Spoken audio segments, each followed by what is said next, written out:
Hi there, I'm Tyler Ballhorn, and this is the Stockscores Market Minutes for June 7th, 2013. This week's topic, rising bottoms and falling tops. I'll show you how to spot those on the chart and why they are important.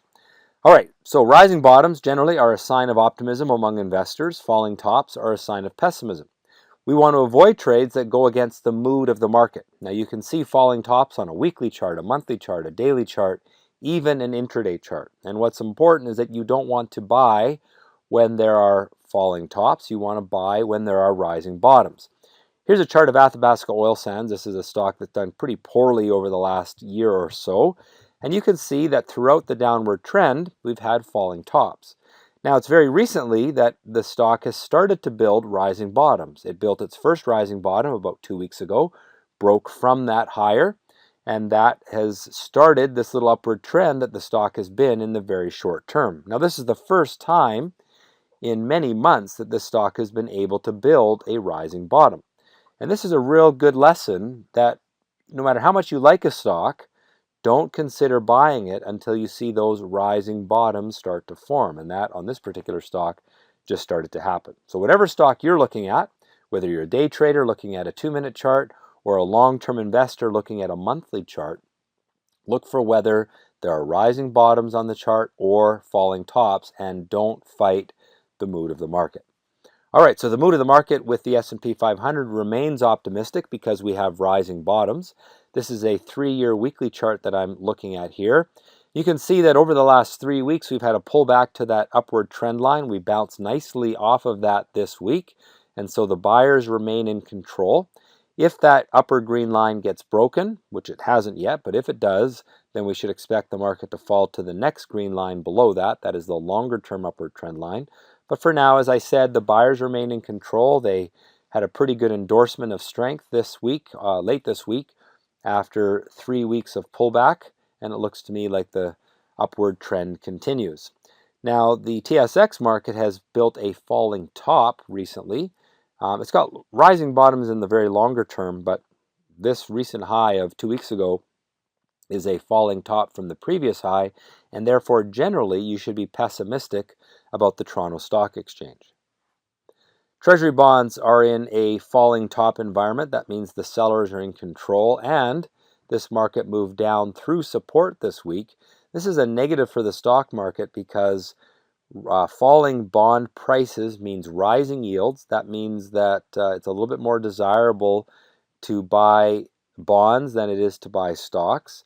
However, when you're buying bonds in a market where bond prices are going down, unless you're strictly buying them for yield, that's not always a good thing. Now, one other thing to keep in mind is that rising interest rates, which this chart shows is happening, is a negative for the economy and also a negative for companies that are out there trying to raise money to fund their operations.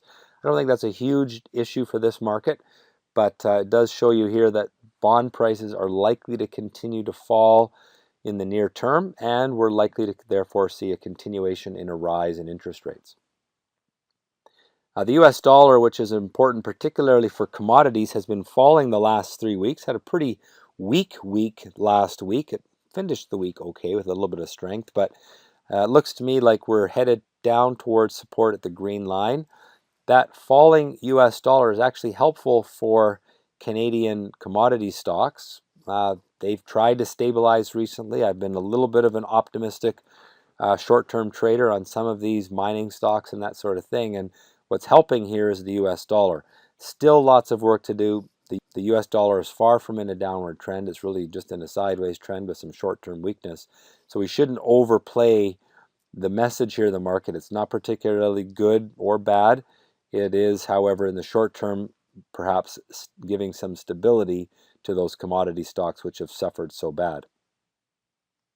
And there we see one of the commodity sectors, gold, which has been basing a little bit over the last couple of months. It's found some support, made a double bottom recently, but there's still lots of work for gold to do. And I think unless you're a very short-term oriented trader, you want to still remain clear of the gold stocks. If you are a short-term trader, I'm talking about a swing trader or even a day trader, there has been a little bit of action as some of these stocks are trying to bottom out. So you might want to look at those if you're a short-term trader. Oil had a pretty good week last week, was up, but it remains locked in this pennant pattern, and until it can break that red downward trend line, I wouldn't get too optimistic about oil or oil stocks. But we are starting to see a little bit of optimism creep into some of the oil names, and that is because oil prices are trying to fight that pennant pattern. And you know what? If we break up through that red line, maybe the dead oil market will start to improve. So that's something to really watch for this week because we are testing that downward trend line. The VIX has had a series of falling tops over the last year, and this latest rally again is a falling top.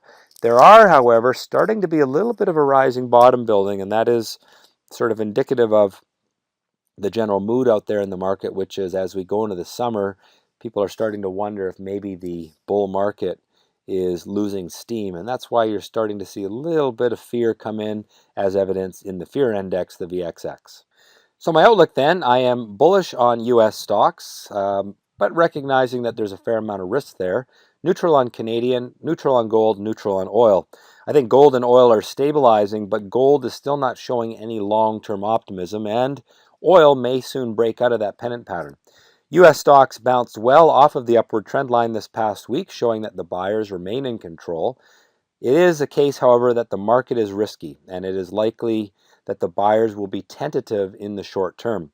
The Canadian market is just not showing much opportunity. There are the occasional stocks that are doing well there, but generally speaking, the commodity stocks still are lagging. Well, that has been the Stockscores Market Minutes for June 7th, 2013. Have a great week in the market and trade well.